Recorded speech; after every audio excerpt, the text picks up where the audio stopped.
हरे कृष्णा। और आप सभी का स्वागत है श्रील प्रभुपाद जी के जीवनी श्रील प्रभुपाद लीलामृत सीरीज में।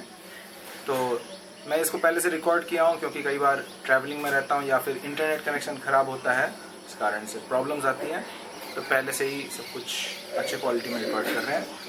धन्यवाद। पहले तो आप सब जुड़े हैं, प्रभुपाद जी के बारे में जानने का इच्छुक हैं और प्रभुपाद जी भगवान के शुद्ध भक्त हैं, भगवान के धाम से ही भेजे गए हैं स्वयं भगवान कृष्ण द्वारा।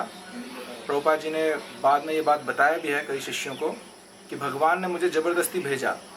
मैं जाना नहीं चाहता था भौतिक जगत में, लेकिन भगवान ने मुझे ज़बरदस्ती भेजा ये बोल के तुम्हें कुछ नहीं करना है, तुम्हें केवल ग्रंथ लिखने हैं, मैं तुमको बताऊंगा और तुम लिखते जाओ, इतना ही कार्य है। तो आने वाले समय में प्रभुपाद जी की असली गुणगान जो है लोग जान पाएंगे।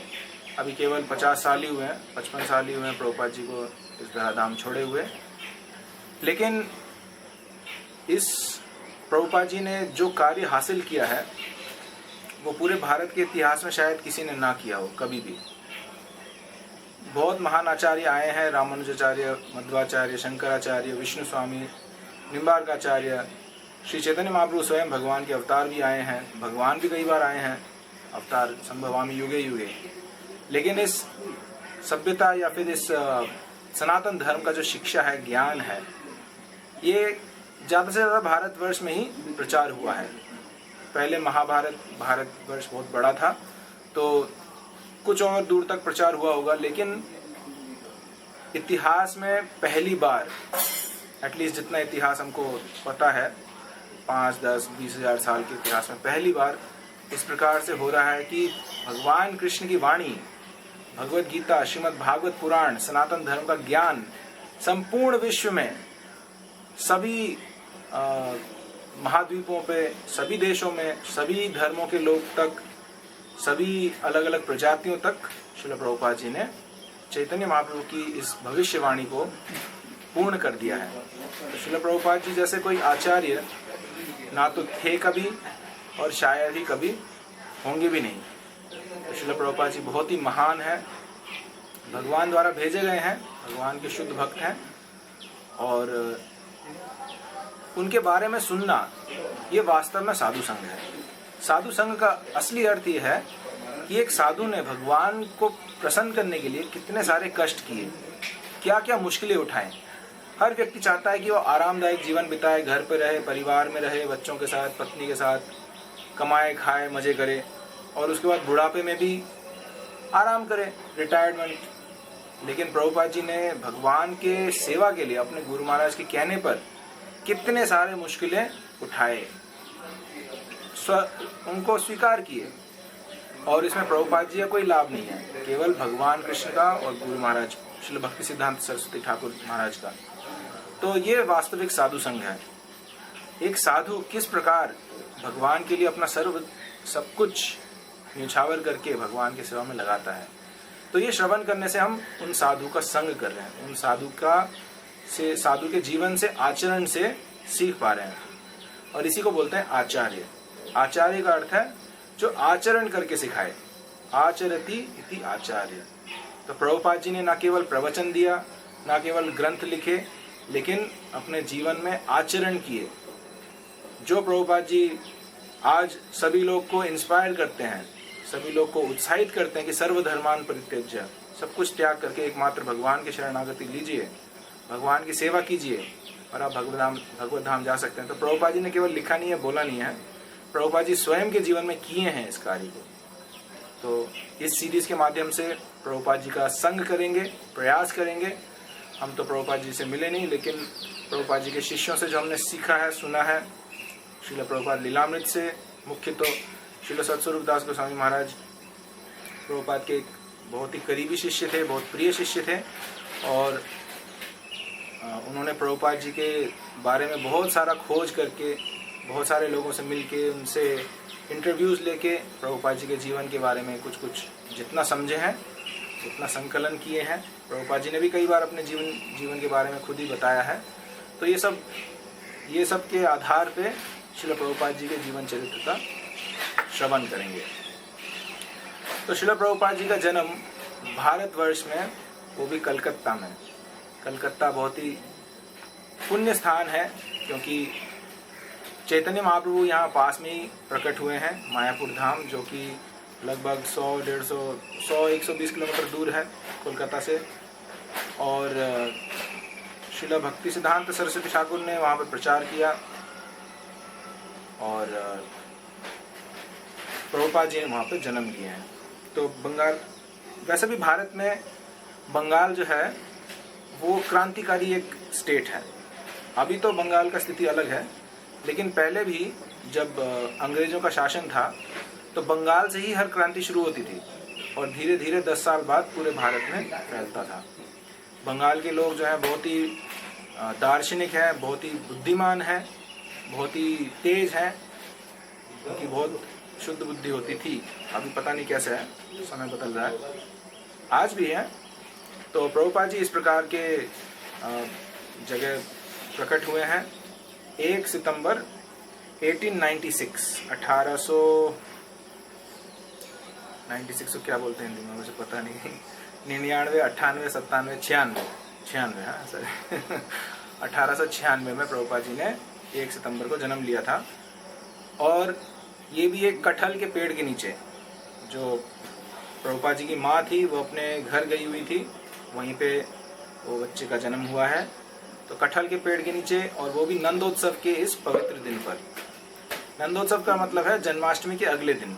जन्माष्टमी को भगवान कृष्ण रात को 12 बजे जन्म लिए थे, और उसके अगले सुबह नंद महाराज ने उत्सव मनाया था। भगवान कृष्ण तो मथुरा में जन्म लिए थे, लेकिन रातों रात वसुदेव ने उनको गोकुल पहुंचाया था। और सुबह जब उठे सब ब्रजवासी लोग, तो उन्होंने देखा कि माता यशोदा का एक बेटा हुआ है।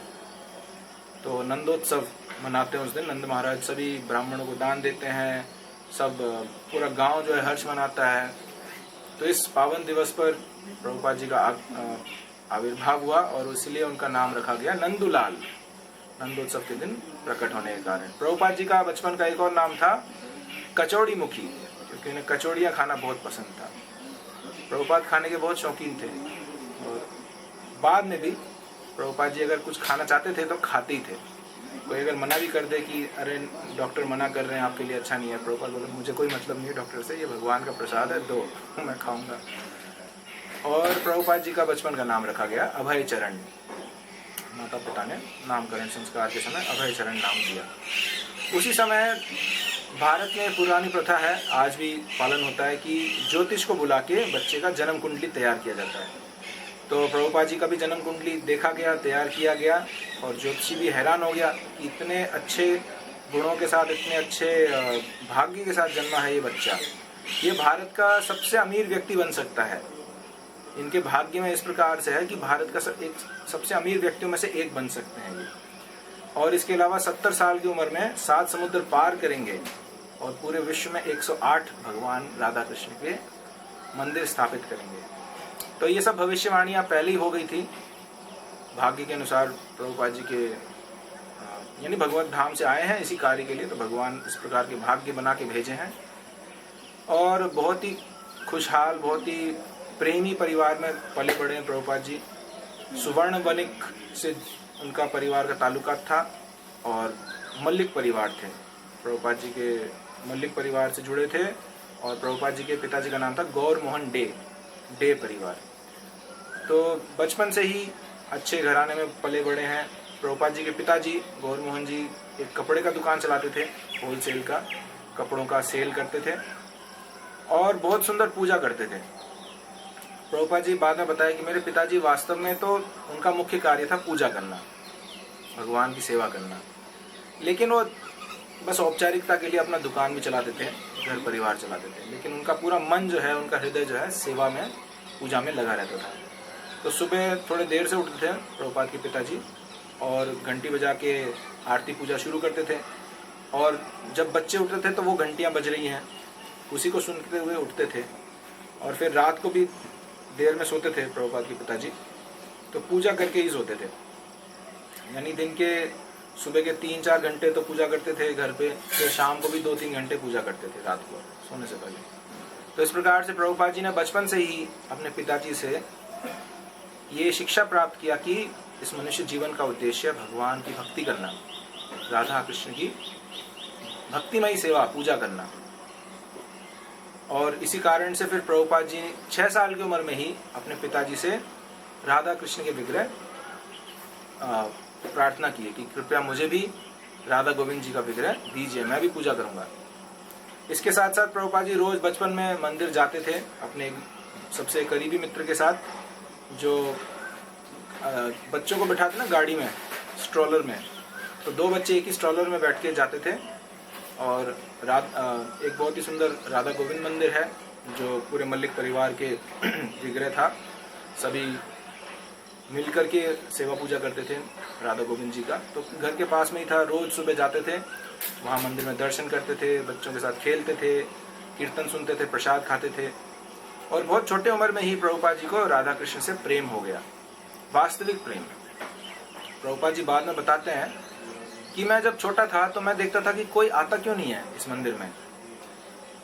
मैं जब भी राधा कृष्ण का दर्शन करता हूँ, इतने सुंदर हैं कृष्ण, इतने सुंदर है, राधा रानी इतने सुंदर हैं, लोग आते क्यों नहीं है देखने के लिए। प्रभुपाद हैरान होते थे कि लोग इतने व्यस्त हैं, आते ही नहीं है देखने। लेकिन प्रभुपाद जी को बड़ा अच्छा लगता था, प्रेम हो गया था राधा कृष्ण से। और बाद में भी एक पत्रकार ने पूछा कि स्वामी जी आप किस उम्र में भगवत साक्षात्कार किए हो, तो प्रभुपाद जी ने कई बार उस प्रश्न का उत्तर ना देते हुए कुछ और उत्तर दिया, लेकिन वो संवाददाता वो पीछे ही पड़ा, बोला नहीं आप बताइए किस उम्र में आपको भगवान का साक्षात्कार हुआ है। तो प्रभुपाद जी ने बोला कि 2-3 साल की उम्र में, 2.5-3 साल की उम्र में भगवत साक्षात्कार हो गया मुझे, भगवान का दर्शन और भगवान से प्रेम। तो ये बचपन की ही घटना है। और इस प्रकार से बचपन बहुत ही खुशहाल था प्रभुपाद जी का। उनके पिताजी उनसे बहुत स्नेह करते थे, बहुत प्रेम करते थे, और उनकी माँ भी बहुत प्रेम करती थी।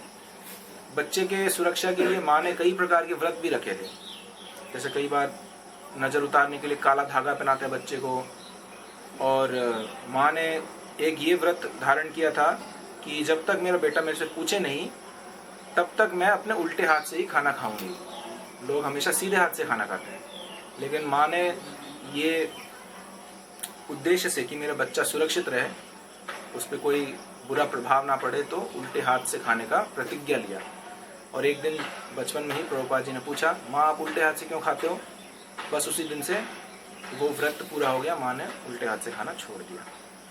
इसके अलावा एक और बार किसी देवी को प्रभुपाद की माँ रजनी माता, उन्होंने अपने स्तन से खून चढ़ाया, खून के कुछ बूंद चढ़ाए, ये मन्नत मांगते हुए कि मेरे बेटे को सुरक्षित रखें।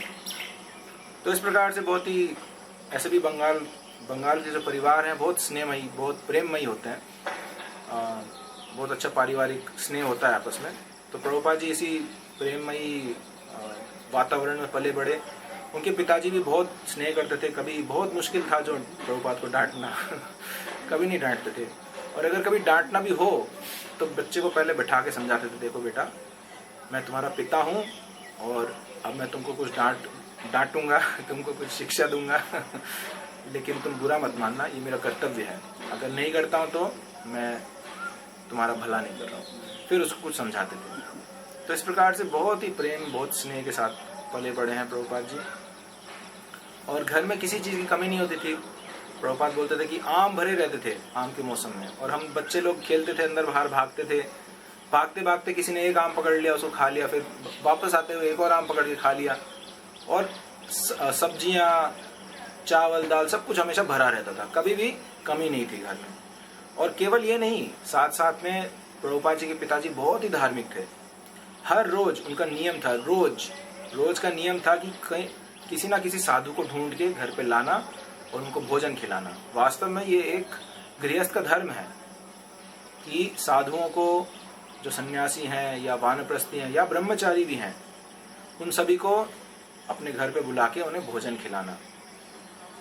तो बहुत धर्मपरायण थे, निष्ठा से ये कार्य को पूरा करते थे। और बचपन से ही प्रभुपाद जी ने बहुत सारे साधुओं का दर्शन किए थे। कई साधु बहुत अच्छे भी होते थे, कई साधु नकली वाले भी होते थे, बस कपड़े पहन के जो भीख मांगने वाले होते हैं। लेकिन प्रभुपाद जी के पिताजी ने इस प्रकार का भेदभाव कुछ किया नहीं, अपने जो धर्म है उसको निभाया, साधुओं को सेवा किया।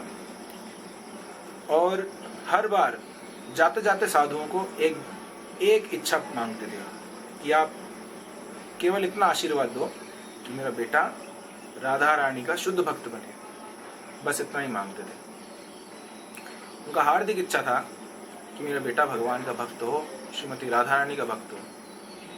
तो इस प्रकार के घराने में प्रभुपाद जी बड़े हुए और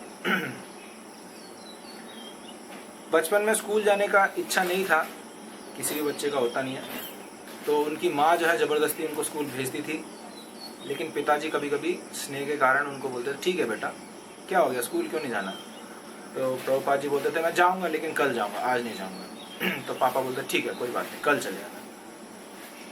तो माँ को समझाते थे, देखो आज नहीं जाएगा कल चला जाएगा, बोल रहा है कल जाएगा। फिर कल जब आता था तो फिर वो करते थे, आनाकानी नखरे करते थे। तो पिताजी बोले, बेटा क्या हुआ, बोला नहीं आज नहीं जाऊँगा कल जाऊँगा। तो पिताजी बोले, नहीं बेटा, तुम जो बात बोले हो तो उसको पालन करना चाहिए और स्कूल जाना चाहिए। तो ऐसे करके एक सेवक को भी रखा गया जिसको महीने का पगार देते थे।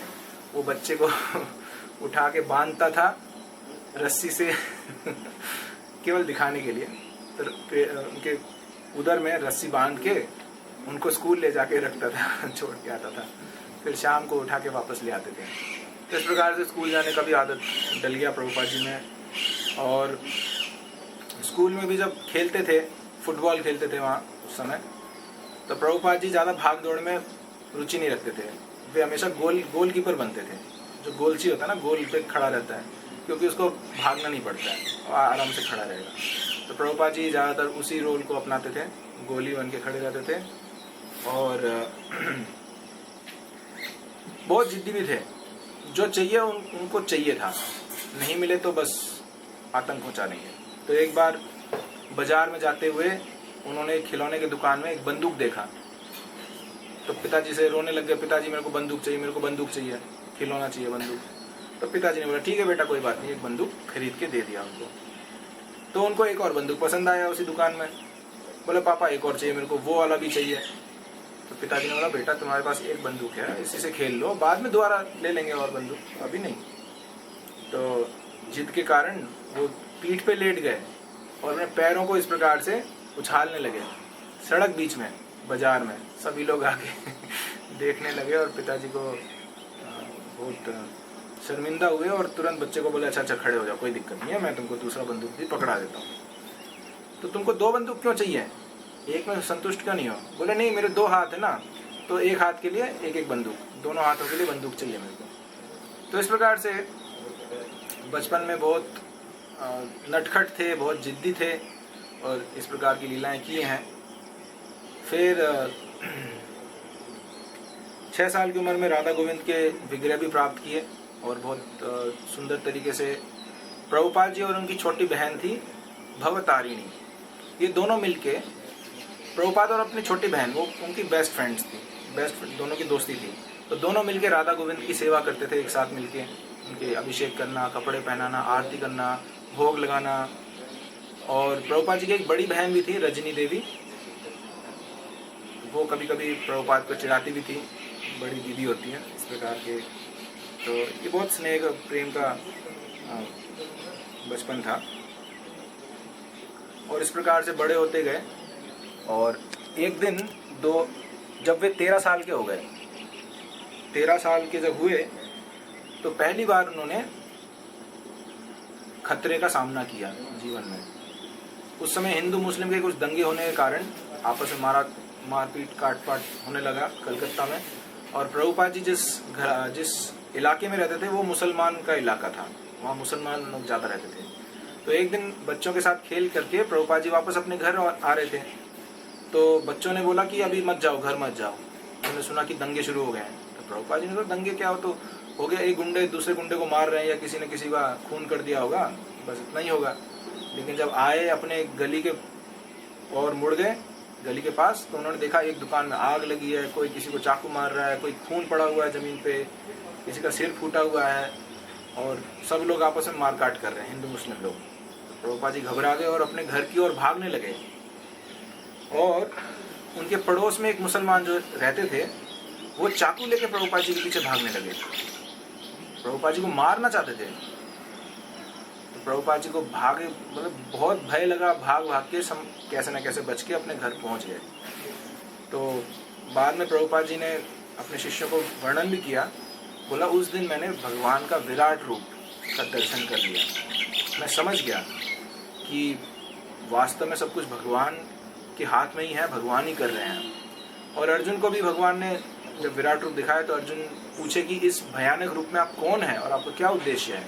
तो भगवान उत्तर देते हैं, कालो अस्मि लोको क्षयकृत प्रवृद्धो, मैं काल हूँ, मैं समय हूँ और मैं इन लोगों का नाश करने आया हूँ। सभी इस संसार में जितने लोग हैं वो सब काल के ग्रास में नष्ट होंगे एक दिन। तो प्रभुपाद जी ने भगवान का विराट रूप अनुभव किया उस दिन जब हिंदू मुस्लिम दंगे चल रहे थे। 16 साल की उम्र में प्रभुपाद जी की माँ जो है वे अचानक से गुजर गई।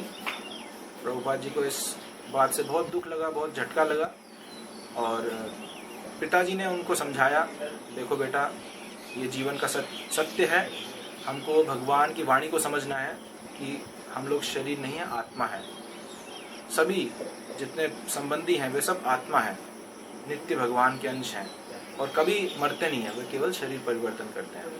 तो इस घटना के माध्यम से प्रभुपाद के पिताजी ने उनको उपदेश दिया और प्रभुपाद जी भी थोड़े से और गंभीर हुए, जीवन के रूपरेखा को समझते हुए कि केवल आनंद नहीं है इस भौतिक जगत में, कष्ट भी है। प्रभुपाद जी तो मुक्त आत्मा है, लेकिन फिर भी हम लोगों को शिक्षा देने के लिए और कहानी के रूप में जैसे हम बता रहे हैं, तो इस प्रकार से प्रभुपाद जी की माँ जो है गुजर गई। उसके बाद प्रभुपाद अपने पढ़ाई में ही लगे रहे और 1914 में पहला विश्व युद्ध प्रारंभ हो गया। तो विश्व युद्ध में पूरे विश्व 2 भागों में विभाजित होता है और आपस में लड़ते हैं। अगर आप किसी का पक्ष नहीं लेते हो तो जो आपका पक्ष चाहता था वो आपको दुश्मन बनता है, वो परेशान करते हैं आपको। जिस प्रकार महाभारत में पांडव और कौरव 2 पक्षों से सभी को जुड़ना पड़ा, सभी को युद्ध करना पड़ा। तो पहले विश्व युद्ध में प्रभुपाद जी ने और भी कष्ट देखा, जीवन की और सच्चाइयाँ देखी हैं और प्रभुपाद जी ने अपने जीवन में बहुत सारे कष्ट देखे हैं, बहुत सारे आपदाएं देखे हैं जो कि हम लोगों ने नहीं देखे हैं। इसी कारण से हम लोग इतने ज़्यादा गंभीर नहीं हो पाते हैं आध्यात्मिक जीवन के लिए। हम सोचते हैं कि ये संसार एक सुखी स्थान है, सब कुछ ठीक तो है, ठीक ही चल रहा है, कोई दिक्कत भी नहीं होगी, लेकिन ये माया है, ये गलत है। प्रभुपाद जी ने बचपन से ही कई सारे कष्ट देखे हैं जीवन में। हमको समझना चाहिए, प्रभुपाद जी ने 2 महाविश्व युद्ध देखे हैं, कई सारे महामारियां देखे हैं, हिंदू मुस्लिम के आपसी दंगे देखे हैं, इसके अलावा बंटवारे के दिन देखे हैं, गरीबी के दिन देखे हैं, बहुत कुछ देखे हैं प्रभुपाद जी ने। समाज के असली दुख, असली दर्द को समझ पाते हैं खुद अनुभव करके। तो विश्व युद्ध प्रारंभ हुआ और 1916 में प्रभुपाद जी ने कॉलेज में दाखिला लिया। ये था स्कॉटिश चर्चेस कॉलेज। उसमें BA bachelors of arts, English, Sanskrit और फिलॉसफी और साइकोलॉजी, ये कुछ अलग अलग सब्जेक्ट्स थे प्रभुपाद जी के जो प्रभुपाद ने चुना था। और उसी समय फिर अंग्रेजों के खिलाफ आंदोलन भी शुरू हुए, भारतीय लोग जागने लगे और स्वतंत्रता की इच्छा करने लगे। तो प्रभुपाद जी भी उससे प्रभावित हुए, उससे आकर्षित हुए, जुड़े और वे गांधी से बहुत प्रभावित हुए थे। साथ में उनके कॉलेज में नेताजी सुभाष चंद्र बोस भी उनके 1 साल जस्ट सीनियर थे। तो उनका भी संग मिला प्रभुपाद जी को, उनसे भी प्रेरणा मिली कि हाँ, भारत को स्वतंत्र होना चाहिए, तभी हम अपने संस्कृति को संपूर्ण पूरा विश्व हमें सम्मान देगा, हमारी बात सुनने को राजी होगा। प्रभुपाद जी ने यह भी अनुभव किया कि कॉलेज में, क्योंकि स्कॉटिश चर्चेस कॉलेज था यानी एक मिशनरी कॉलेज था, तो उसमें क्रिश्चियनिटी का ही बढ़ावा या क्रिश्चियनिटी का आइडियाज़ का प्रचार करने का कोशिश देखे। जो हमारे सनातन धर्म के सिद्धांत हैं उनको छोटा दिखाते हुए, क्रिश्चियनिटी को बड़ा दिखाते हुए। तो प्रभुपाद जी का इच्छा था कि नहीं, हमारे जो भारतीय संस्कृति है, सनातन धर्म का ज्ञान है, वो सर्वोच्च है और उसी को हमें बचाए रखना है। तो इसलिए गांधी जी से प्रभावित हुए कि भारत में ही भारत को स्वतंत्र होना चाहिए और अपने कार्य खुद, यानी अपने गांव में बसना। प्रभुपाद जी को ये बहुत अच्छा लगा कि गांधी जी चाहते थे कि लोग जो हैं गांव में बसे रहें, ऐसे नहीं कि सभी लोग शहरों में आए और परेशानी बढ़े। एक प्राकृतिक जीवन। प्रभुपाद जी को ये आइडिया बहुत पसंद आया। उसके बाद गांधी जी ने नॉन कोऑपरेशन मूवमेंट शुरू किया, यानी अंग्रेज़ों से विद्रोह करना, उनके अनुसार नहीं चलना, बहिष्कार। तो इसके अंतर्गत जितने भी विदेशी प्रोडक्ट्स थे, कपड़े हुए, चाहे कुछ भी सामान हुआ विदेशी, उन सभी का बहिष्कार हुआ, उन सबको जलाया गया, फेंका गया। तो प्रभुपाद जी ने इसी के अंतर्गत अपने जो डिग्री है, बीए के एग्ज़ाम दिए थे, उसमें उत्तीर्ण भी हुए, लेकिन उस डिग्री को स्वीकार नहीं किया, बहिष्कार कर दिया। और इससे पहले ही प्रभुपाद जी का विवाह भी हो गया था। प्रभुपाद के पिताजी ने उनका विवाह करा दिया। राधा रानी, एक लड़की ढूंढा उन्होंने राधा रानी के नाम से, उनसे विवाह हो गया। प्रभुपाद जी केवल उस समय कितने साल के थे? 1916 में, नहीं एक मिनट, 1918 में प्रभुपाद जी ने विवाह किया। यानी प्रभुपाद जी उस समय 21 या 22 साल के थे। और उनकी जो पत्नी थी राधा रानी, वो केवल 11 साल की थी जब विवाह हुआ था। तो सब जानते हैं पहले विवाह जल्दी होते थे, लेकिन दोनों पति और पत्नी साथ में नहीं रहते थे। जब तक पत्नी उम्र की नहीं होती थी, गर्भ धारण योग्य नहीं होती थी, तब तक वे अपने पिताजी के घर में ही रहती थी और रोज़ जाके अपने पति के घर में उनको कुछ खाना खिलाती थी, उनके लिए पकाती थी, उनसे बातें करना, उनको समझना, उनके पसंद नापसंद को जानना। इस प्रकार से एक संबंध स्थापित होता था। तो 2 साल तक इस प्रकार से संबंध स्थापित किए। फिर जब समय ठीक था, शायद उनकी पत्नी 13-14 साल की हो गई थी, तब वे अपने पति के घर रहने आई और प्रभुपाद जी का 1921 में पहला संतान हुआ।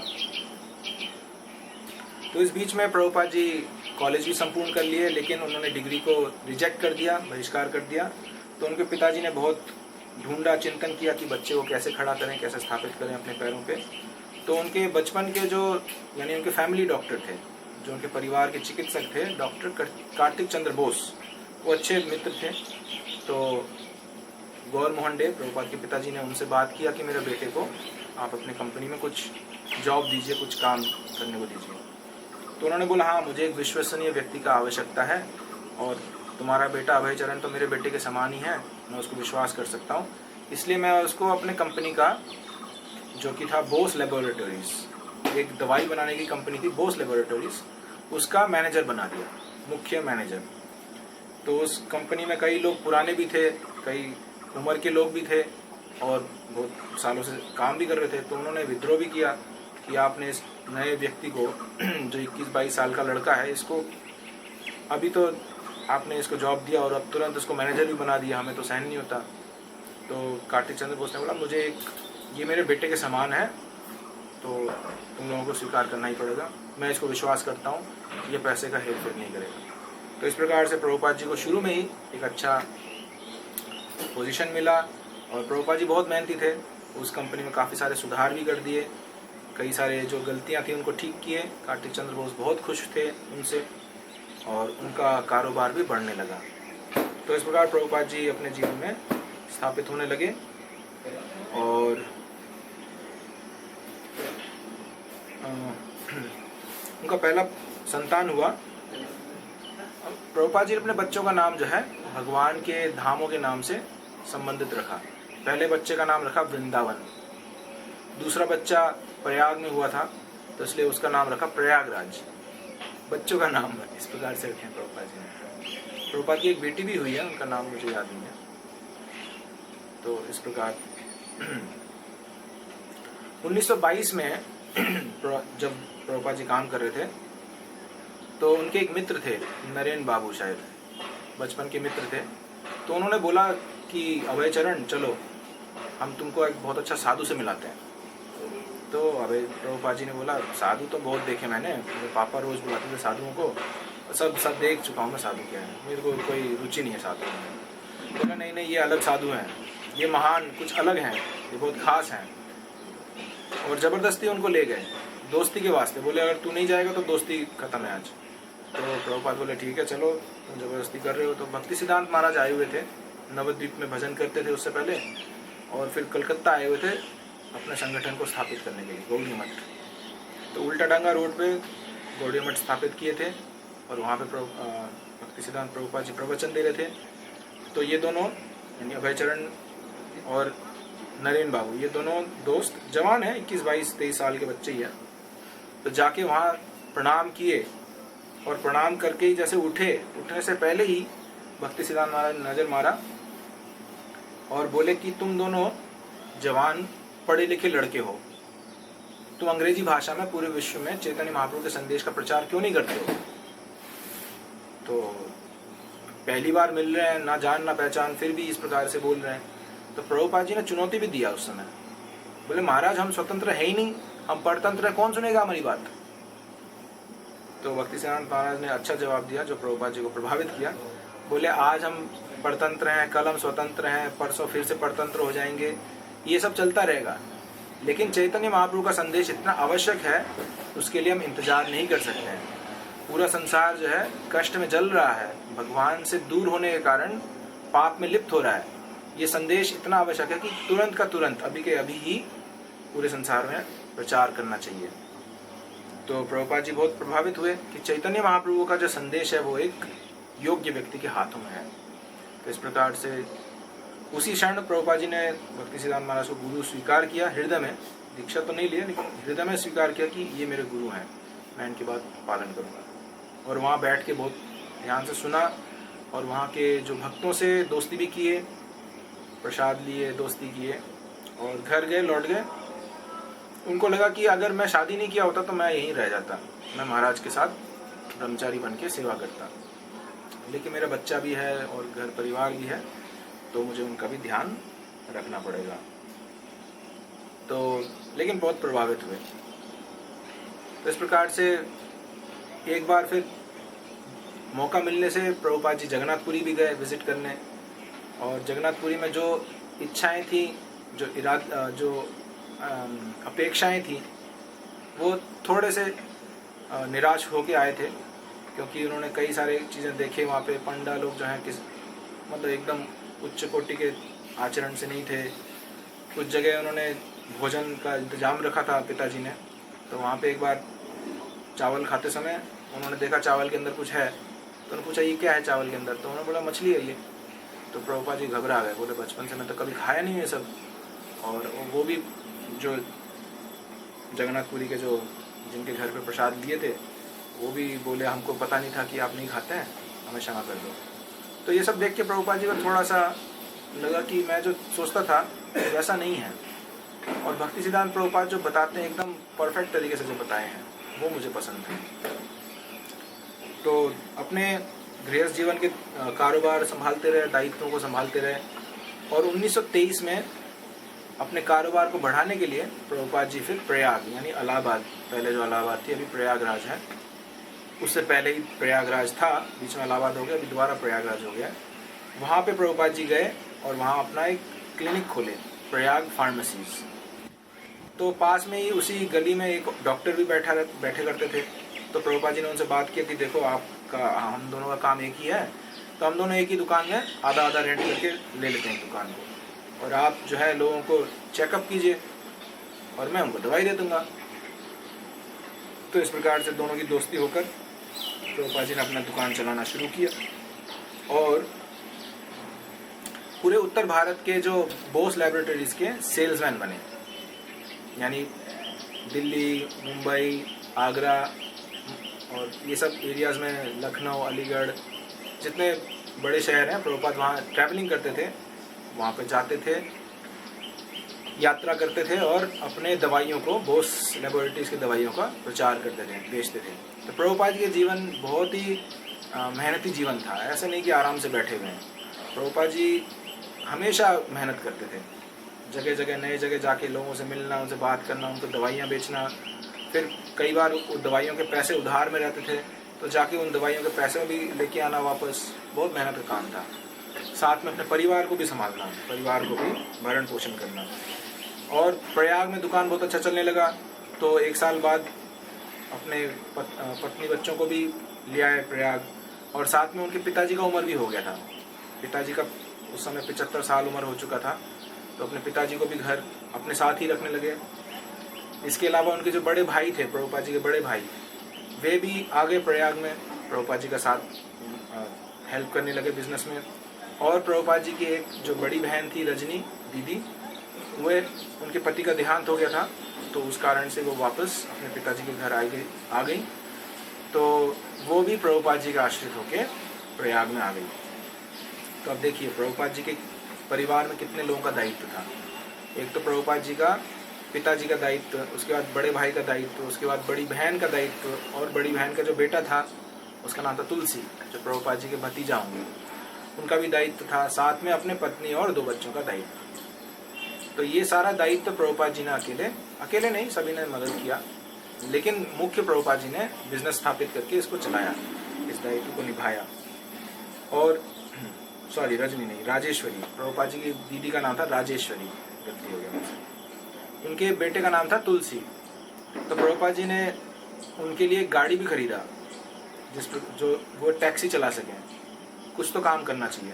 तो एक गाड़ी खरीद के तुलसी को दिया, अपने भतीजे को दिया कि तुम गाड़ी चला के कुछ पैसे कमा सकते हो। तो प्रभुपाद जी के दुकान पे नेहरू परिवार भी आता था, यहाँ तक कि जवाहरलाल नेहरू भी जवानी में आए थे वहाँ से दवाइयाँ खरीदने, अक्सर आते थे, क्योंकि विदेशी दवाई मंगवाते थे जो प्रभुपाद जी मंगवाते थे। तो वो नेहरू जी से भी लेन देन करते थे। और ज़्यादातर तो प्रभुपाद जी फिर भ्रमण में ही रहते थे, घर पे बहुत कम ही रह पाते थे, महीने में 1 बार 2 बार आते थे और हमेशा बाहर ही रहते थे। 1925 में एक बार आगरा जाते हुए प्रभुपाद जी ने वृंदावन का दर्शन किया, पास में ही था वृंदावन, आगरा से 60-70 किलोमीटर। तो वृंदावन जाके दर्शन किए, बड़ा आनंद आया प्रभुपाद जी को। बचपन की इच्छा थी कि मैं जगन्नाथपुरी और वृंदावन ये दोनों जगह दर्शन कर आऊँ। और कई बार बचपन में वे जाते थे ट्रेन स्टेशन पे, हावड़ा स्टेशन पे, और वहाँ पे चार्ट्स में देखते थे कि वृंदावन की ट्रेन कब जाती है, कितने पैसे हैं, और जगन्नाथपुरी के कितने पैसे लगेंगे। तो उनकी बचपन की इच्छा थी ये दोनों जगह दर्शन करें, जो कि उन्होंने किया। इस प्रकार गृहस्थ जीवन चलाते चलाते एक दिन 1928 में गौड़िया मठ के कुछ भक्त लोग प्रयाग में आए और वहाँ पर एक गौड़िया मठ स्थापित करने के इच्छा से, इरादे से आए। तो पैसे इकट्ठा करते करते, दान मांगते मांगते प्रभुपाद जी की दुकान पे भी आ गए, प्रयाग फार्मेसीज पे। और प्रभुपाद जी ने पहचाना, अरे आप लोग तो गुरु भाई लोग हैं, आप लोग तो कलकत्ता से, यहाँ क्या कर रहे हैं? तो उन्होंने बोला, हाँ भाई बाबू, हम गुरु महाराज ने हमको यहाँ भेजा, प्रयाग में हम एक गौड़िया मठ खोलेंगे, तो आप कुछ सहायता कीजिए। जितना प्रभुपाद सहायता कर पाते थे करते थे। साथ में वो अपने जो प्रभावशाली लोगों से, उनसे भी मिलवाते थे, जिनको दवाइयों का बिजनेस था, उनसे भी कुछ कुछ दान दिलवाते थे, जमीन के लिए, मंदिर बनाने के लिए, निर्माण के लिए, और हमेशा तत्पर रहते थे। कई बार उन साधुओं को अपने घर भी बुलाते थे, उनको सेवा करते थे, प्रसाद खिलाते थे। तो एक बार की घटना है, जब गौड़िया मठ के भक्त लोग पहली बार प्रयाग में आए थे, तो उनको अपने घर बुलाए थे, और उनके पिताजी बूढ़े हो चुके थे, देखना और सुनना ठीक से नहीं कर पाते थे। तो पिताजी को बोले, पापा नीचे आओ, देखो कुछ साधु लोग आए हैं। तो पिताजी नीचे आए और पहचान नहीं पाए। उन्होंने सोचा कि ये कुछ अलग साधु हैं, या मायावादी टाइप के, जो कोई अलग संस्था के कुछ साधु लोग हैं, तो जो शुद्ध भक्ति नहीं करते हैं, जो शुद्ध भक्त नहीं है। तो पिताजी ने अच्छे से स्वागत नहीं किया और कुछ कुछ टिप्पणी करने लगे। तो पिताजी ने, प्रभुपाद सोचा, अरे क्या हो गया, पिताजी ऐसे क्यों कर रहे हैं, तो साधु तो बहुत सेवा करते हैं। तो जो भी हो, भक्तों ने सहन किया, कुछ बोले नहीं, और जैसे कीर्तन कथा हुआ, तब उनके पिताजी को समझ में आया, अरे ये तो हमारे चैतन्य महाप्रभु के भक्त हैं। और फिर बहुत शर्मिंदा महसूस किए और वहाँ प्रणाम किए उन साधुओं, मतलब गौड़िया मठ के भक्तों को प्रणाम करके उनसे माफ़ी मांगे कि मैं गलत फहमी में था, मुझे लगा आप दूसरे संस्था से हैं और मुझे क्षमा करें, अपराध होगा मेरे से। तो इस प्रकार से बहुत ही धर्मपरायण और बहुत ही संस्कारी परिवार से थे प्रभुपाद जी।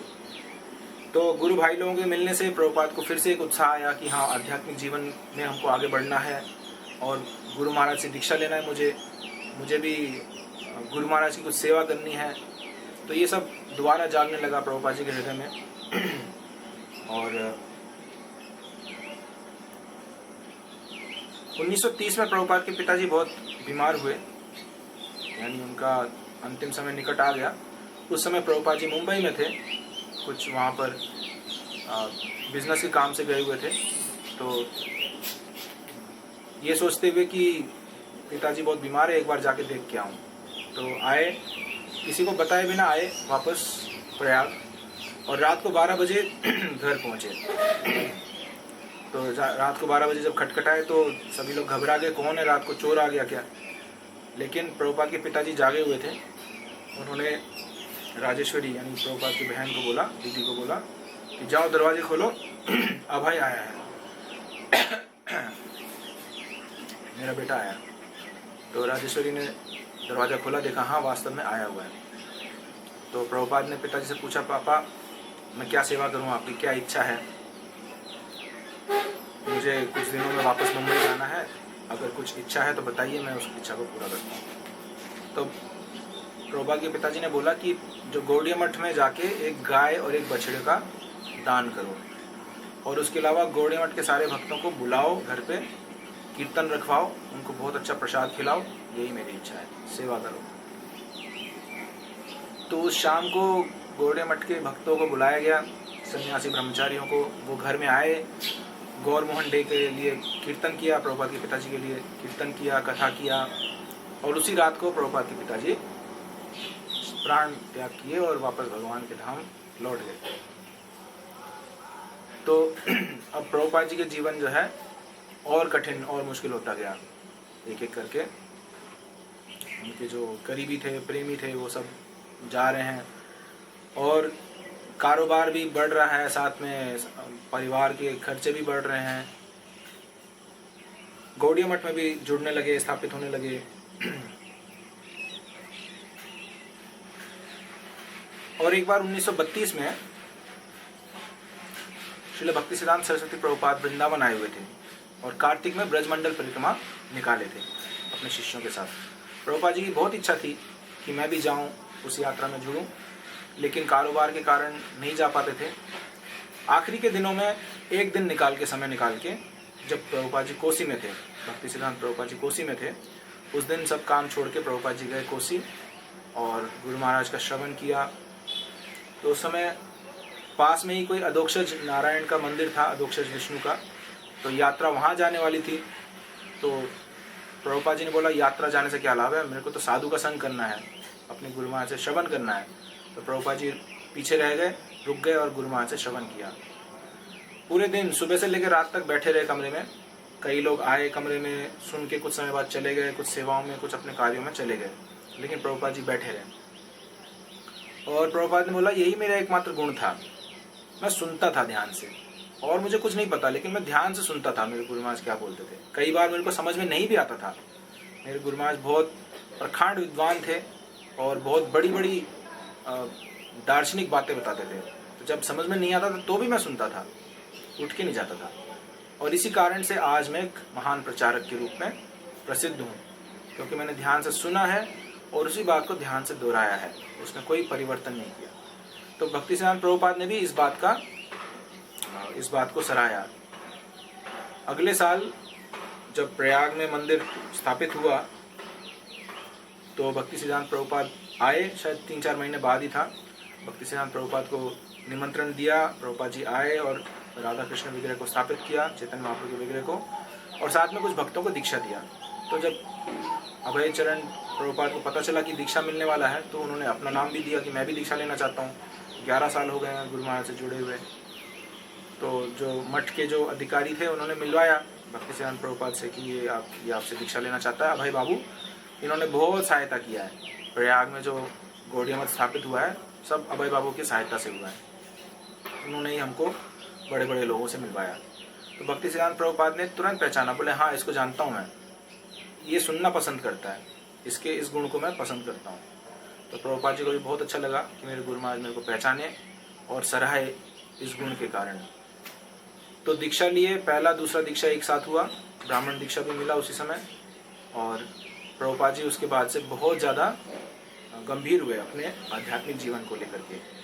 उसी समय वे अपने पत्नी को भी चाहते थे कि वे भी पति पत्नी दोनों मिलके भक्तिसिद्धांत महाराज से दीक्षा लें, लेकिन राधा रानी, उनकी इच्छा थी कि मैं भक्ति करूंगी, मैं आपको मना नहीं करती हूँ, आप भी भक्ति कीजिए, लेकिन मुझे दीक्षा नहीं लेना है, मुझे घर में रह के ही भक्ति करना है, मैं घर में सेवा करते हुए भक्ति करूँगी ज़्यादा। और चाय छोड़ने का आदत, चाय नहीं छोड़ पाती थी। तो प्रभुपाद जी ने बोला चाय छोड़ दो, बोले नहीं आप करो, मैं तो ना जब अभी दीक्षा नहीं लूँगी। तो इस प्रकार से प्रभुपाद ने दीक्षा लिया और अपने गुरु महाराज से बहुत हार्दिक भाव से मिलते थे। कई सारे शिष्य जो हैं वो डर डर के मिलते थे या थोड़ी दूरी से मिलते थे, लेकिन प्रभुपाद जी बोले कि मैं अपने गुरु महाराज से जब भी मिलता था तो बहुत खुले व्यवहार के साथ, बहुत ही मतलब जो था सो था, मैं बोलता था अपने गुरु महाराज को, डरता नहीं, घबराता नहीं था।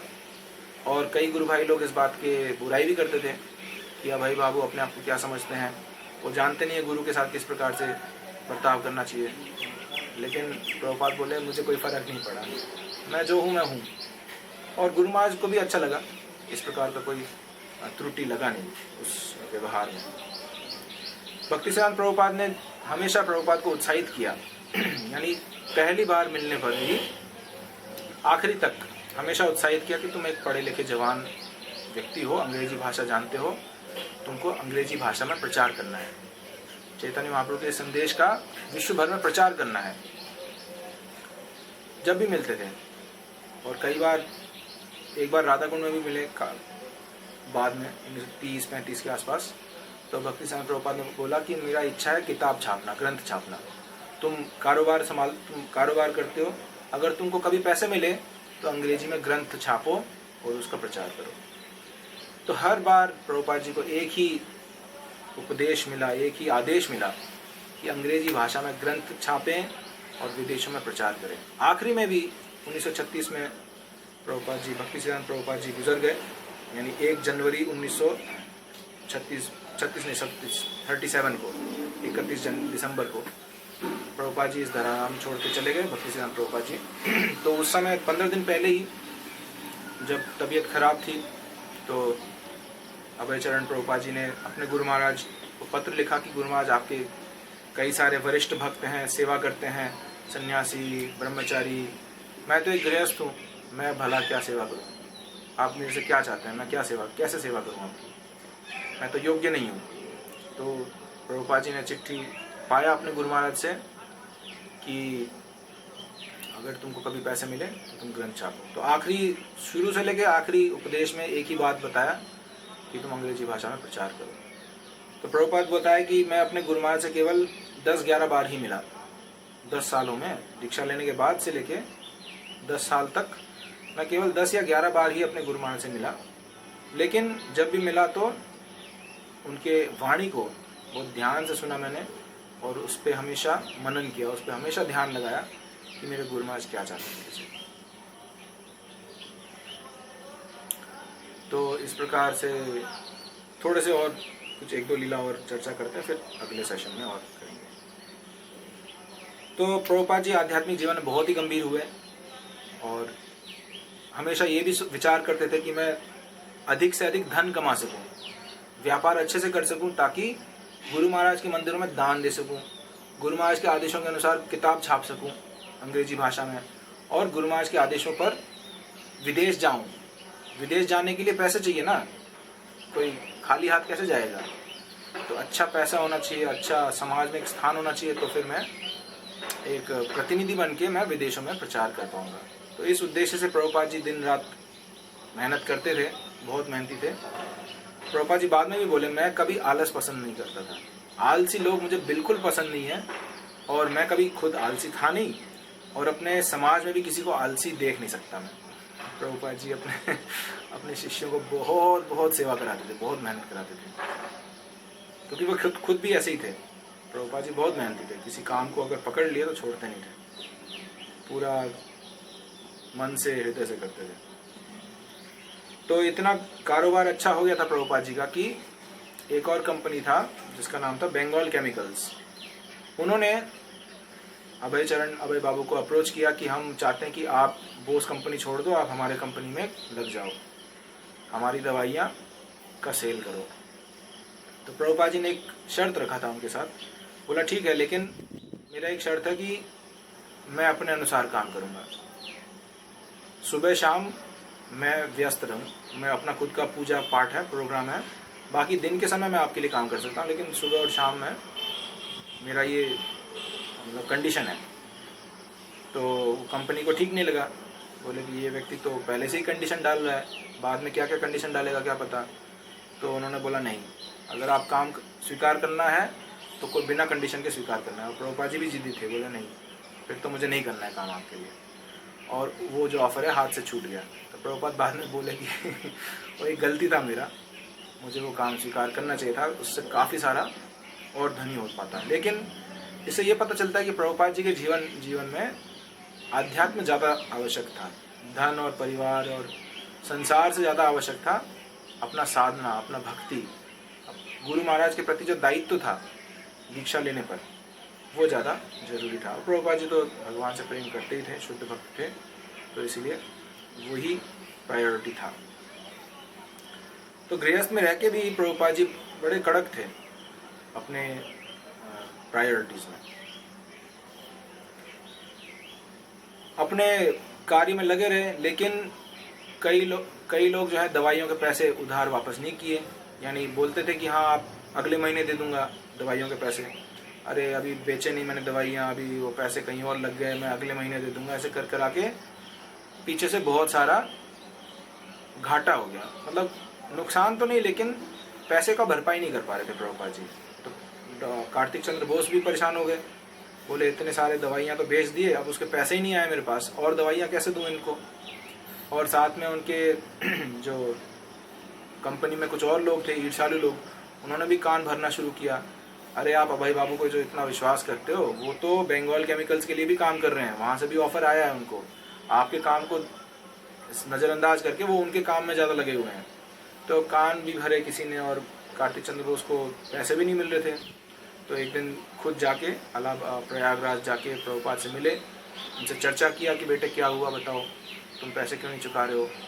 तो प्रभुपाद जी ने भी बताया कि मैं बहुत प्रयास कर रहा हूँ लेकिन लोग ही इस प्रकार के हैं, वो पैसे नहीं चुका रहे मेरे, और फिर कैसे करें। तो भक्त कार्तिक चंद्र बोस ने बोला देखो इस प्रकार से तो मैं बिजनेस कर नहीं सकता हूँ, अपने घाटे पे तो नहीं कर सकता हूँ मैं, तो एक काम करते हैं, तुम ये दुकान मेरे को दे दो, मैं इस दुकान में किसी व्यक्ति को बैठाऊंगा और तुम्हारे जितने पुराने कॉन्टैक्ट्स थे उनसे मैं जाके निकलवा लूँगा पैसे। तो प्रभुपाद जी को मंजूर था, बोले ठीक है, मेरे से हो नहीं पा रहा है, ये लोग मेरे से ठीक से संबंध मतलब मैं इनसे डील नहीं कर पा रहा हूँ, तो ये दुकान आपको दे देता हूँ और मेरे जितने बैकलॉग थे वो सब आप माफ़ कर दो और आप ही उन पैसों को वापस मतलब कंपनी में ले आओ। तो इस प्रकार से प्रभुपाद जी का दुकान भी चला गया। तो प्रभुपाद जी फिर वापस कलकत्ता आ गए, नहीं कलकत्ता नहीं,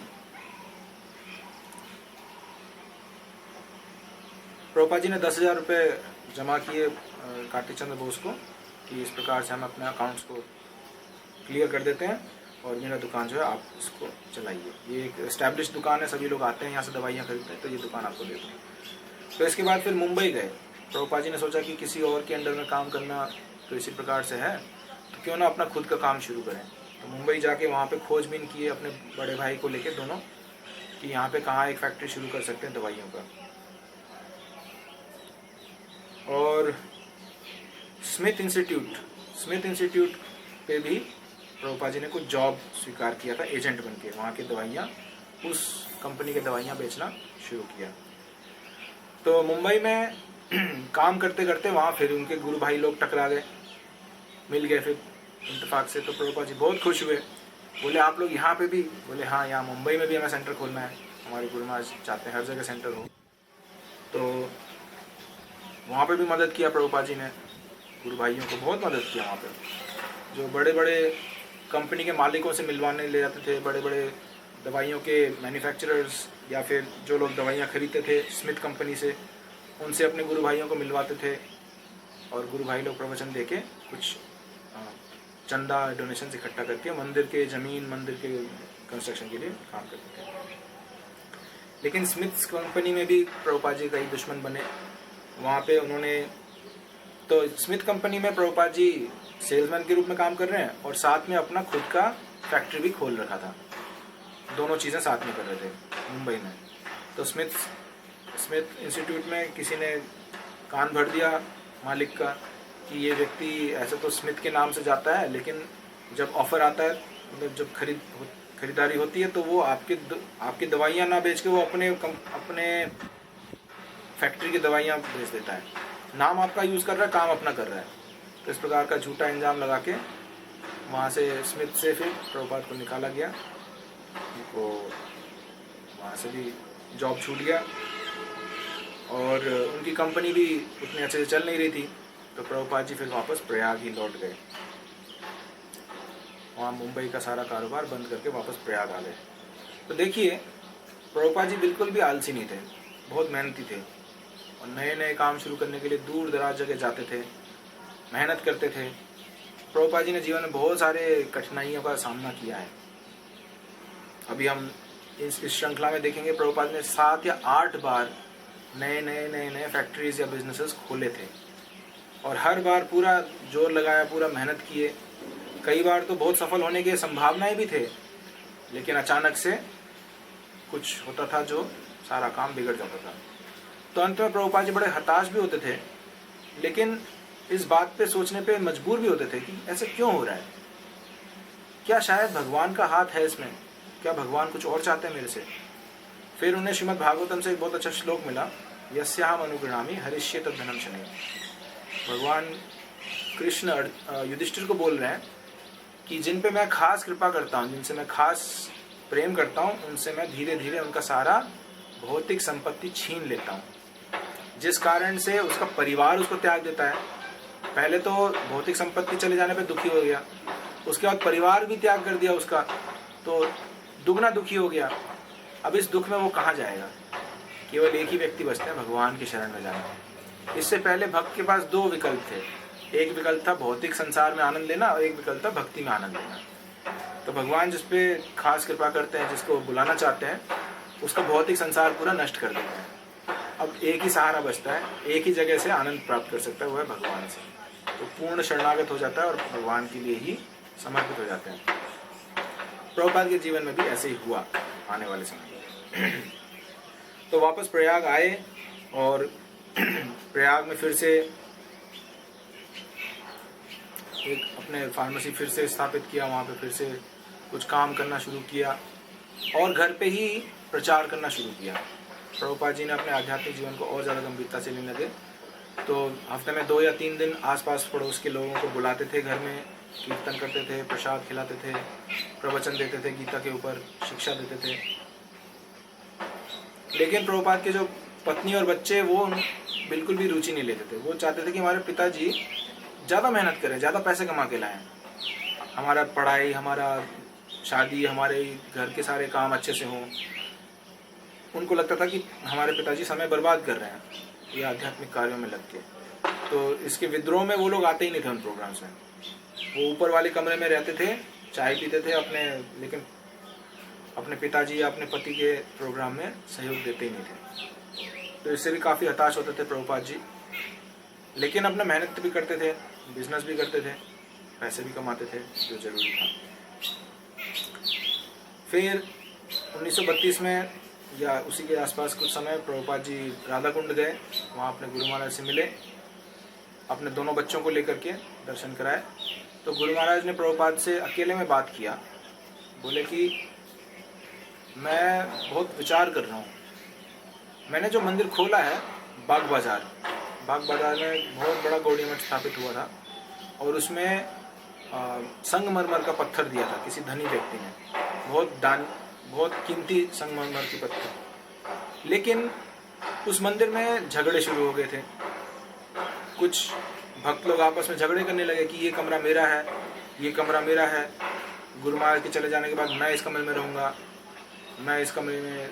तो इस प्रकार से मतभेद शुरू हो गए और जो भक्ति सिद्धांत प्रभुपाद जी का उद्देश्य था मठ स्थापित करने का, कि यहाँ से प्रचार होगा, यहाँ से ब्रह्मचारी सन्यासी लोग यहाँ रहेंगे और दिन में जाएंगे, किताबों का, ग्रंथों का प्रचार करेंगे, लोगों को कृष्ण कथा सुनाएंगे, जो भी लोग मंदिर में आएंगे उनको हरि कथा सुनाएंगे, कीर्तन सुनाएंगे। तो वो सब ना होके यहाँ पे तेरा मेरा झगड़ा शुरू हो चुका है और ये सब कनिष्ठ अधिकारी के लक्षण हैं। तो भक्ति सिद्धांत प्रभुपाद ने अभय चरण प्रभुपाद को अकेले में ये बात किया था राधाकुंड में, बोले आगुन जल दो, एक दिन आग जलेगा गौड़िया मठ में। तो मैं चाहता हूँ कि मेरी इच्छा है कि जितने संगमरमर पत्थर हैं उस सबको उतरवा के यदि बेच सकूं, उस पैसे से मैं यदि ग्रंथ छाप सकूं, वो मेरी इच्छा है। मुझे ये मंदिर की कोई आवश्यकता नहीं है, ये मंदिर तो बाहर है, तो सेवा तो हो नहीं रहा। तो मैं चाहता हूँ इस मंदिर के जो पत्थर है उसको बेच के यदि कुछ पैसे मिल जाए, उस पैसे से मैं ग्रंथ छापना चाहता हूँ, किताब, क्योंकि वो असली सेवा है, प्रचार होगा उससे।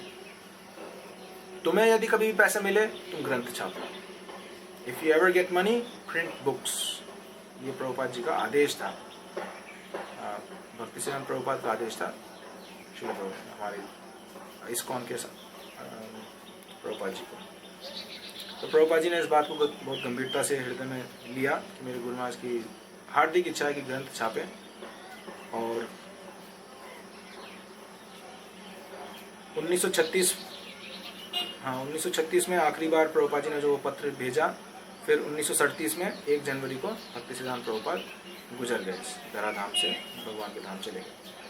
तो इस बात से प्रभुपाद जी को बहुत कष्ट हुआ, बहुत दुख हुआ, बहुत अकेलापन भी महसूस हुआ। अब जीवन में कोई भी नहीं रहा जिन पे आश्रित हो सके, जो एक पिता के समान हो, जो एक हितैषी के समान हो, और केवल दायित्व है, केवल भार है, केवल मेहनत करना रह गया है। तो वापस कलकत्ता आए 1968 में, 1938 में वापस प्रभुपाद जी प्रयाग में भी बंद कर दिया अपने फैक्ट्री को, वहाँ पे भी चल नहीं रहा था काम ठीक से। वापस कलकत्ता आए और कलकत्ता में एक नया फैक्ट्री खोल दिया, एक छोटा सा स्टोर, एक छोटा सा दुकान खोला, एक फैक्ट्री खोले। डेज मतलब डे, उनके जो सेकंड नेम है अभय चरण डे, तो डेज मेडिसिन करके कुछ कंपनी खोला उन्होंने। और छोटे मोटे दर्द के क्रीम जो है, कुछ बुखार की गोलियां या दंत मंजन वगैरह, इस प्रकार के छोटे छोटे प्रोडक्ट्स बनाने लगे। इसके बाद भक्ति सिद्धांत प्रभुपाद के चले जाने के बाद गौड़िया मठ के सभी लोग आपस में लड़ने भी लगे। भक्ति सिद्धांत प्रभुपाद जी चाहते थे कि आप सब आपस में मिल करके सहयोग करके एक साथ प्रचार करो, कोई भी एक व्यक्ति आचार्य नहीं बनेगा। 11-12 लोगों का एक GBC टीम बनेगा, जिसमें सभी मिल करके मेरे आदेशों उपदेशों के अनुसार एक चीज़ को फाइनल करके सभी उस हिसाब से चलेंगे। लेकिन गौड़िया मठ के मेंबर्स का अलग ही मानना था, तो 2 अलग ग्रुप बन गए। एक ग्रुप बोले कि नहीं, यही सबसे वरिष्ठ भक्त हैं, हम इनको गौड़िया मठ के अगले आचार्य ये हैं। और एक अलग ग्रुप था, उन्होंने बोला नहीं, भक्ति सिद्धांत महाराज इनको ज़्यादा पसंद करते थे, तो हम इनको मानते हैं। यानी बेसिकली ब्रह्मचारी का और गृहस्थों का ग्रुप अलग हो गया। और फिर जो गृहस्थों का ग्रुप था, उनके जो नेता थे वे लॉयर थे, मतलब लॉयर नहीं थे, उन्होंने अपने बच्चों को लॉ सिखाया था, वकालत सिखाया था, तो वो बहुत चतुर थे। और भक्ति सिद्धांत प्रभुपाद उनको बहुत इस्तेमाल भी करते थे। कई बार कुछ हासिल करने के लिए चतुराई की आवश्यकता पड़ती थी, तो प्रभुपाद जी ने उनको बहुत इस्तेमाल भी किया था, उनसे प्रेम भी करते थे। लेकिन उन्होंने सोचा कि मैं अब कब्जा करूं मंदिरों पे, तो उन्होंने कोर्ट केस किया कि मेरे को ही अगला बनाया गया है संस्था का, तो ये सब प्रॉपर्टी मेरे नाम पे होना चाहिए, मेरे उसमें होना चाहिए। तो ये कोर्ट केस जो है 30-40 साल तक चलता ही रहा, इसका कोई फल भी नहीं मिला, तो कोई प्रॉपर सुनवाई भी नहीं हुई। लेकिन तो इस प्रकार झगड़ा भी हो गया आपस में, एक दूसरे से बनता नहीं था। फिर सब हताश होकर अपने अपने अलग अलग मठ खोलने लगे कि ठीक है, यहाँ तो झगड़ा चल रहा है, तो हम अपने नया जगह जाके वहाँ प्रचार शुरू करते हैं, वहाँ नया मठ खोलते हैं। तो भक्ति सिद्धांत प्रभुपाद ने जो गौड़िया मठ का स्थापना किया, वो बहुत सारे टुकड़ों में विभाजित हो गया। और अभय चरण प्रभुपाद इसमें भाग नहीं लिया। हालांकि इससे पहले भी, क्योंकि बहुत सेवा किए थे संस्था में, तो कई भक्तों ने प्रस्ताव रखा कि इनको क्यों ना मुंबई का अध्यक्ष बनाया जाए, ये बहुत ही रेस्पॉन्सिबल है। लेकिन भक्ति सिद्धांत प्रभुपाद ने बोला नहीं, इनको अलग से रखो, तुम्हारे साथ मिल जाएगा तो तुमसे सीख लेगा ये सारा आपस में झगड़ा करना, इनको अलग ही रखो, समय आने पर ये सब कुछ खुद कर लेगा, ये तुमसे कुछ सीखने की जरूरत नहीं है इसको। तो प्रभुपाद ने ये बात सुन भी रखा था कि गुरु महाराज इस प्रकार से बोले थे, यही चाहते थे उनके लिए। तो इसलिए किसी गौड़िया मठ में उन्होंने मतलब फंसे नहीं, किसी इन झगड़ों में गए नहीं, और केवल हमेशा यही सोचते रहे मैं अपने गुरु महाराज की सेवा किस प्रकार से ठीक से करूं। तो यही बार बार विचार करते करते प्रभुपाद जी की प्रेरणा आई कि अब मैं भगवद गीता को अंग्रेजी भाषा में भाषांतरित करूंगा। तो बहुत बड़ा सपना था, 1200 पेज का बहुत बड़ा सुंदर तरीके से मैं भगवद गीता का अनुवाद तात्पर्य लिखूंगा। 1939 में ये कार्य शुरू किया प्रभुपाद जी ने, गीता का अनुवाद करना शुरू किया अंग्रेजी भाषा में। और उसी समय दूसरा विश्व युद्ध भी शुरू हो गया, और ब्रिटिश राज जो है भारत से बहुत सारे सैनिकों को इस्तेमाल करके अपने युद्ध में भेज रही थी। तो प्रभुपाद जी को फिर से ये सारे कष्ट देखने को मिले, और उसी समय एक भुखमरी भी हुई बंगाल में, क्योंकि ब्रिटिश राज ने वो सारा जो चावल है उसको स्टॉक करके रखा, और उसका दाम जो है रातों रात 50 गुना बढ़ गया, और लोग खरीद नहीं पा रहे हैं। जो खरीद नहीं पा रहे वो सड़क पे भूखा मर गया, और जो खरीद पा रहा था वो थोड़ा सा खरीद के जिंदा रहा। तो इस प्रकार के भूखमरियाँ भी देखे हैं, महाविश्व युद्ध भी देखे हैं, कई सारे महामारियाँ भी देखे प्रभुपाद जी ने। हम लोगों ने केवल एक कोरोना देखा है और इसके अलावा कुछ देखा ही नहीं है, लेकिन प्रभुपाद जी के जीवन में बहुत सारे इन संकटों को देखा है और समझे हैं कि ये भौतिक जगत कितना नश्वर है, अनित्य है। तो इस सेशन के लिए आज के लिए इतना ही हम रोक देते हैं, फिर इसके आगे क्या होता है अगले सेशन में। तो आप सबका धन्यवाद जुड़ने के लिए। हरे कृष्णा।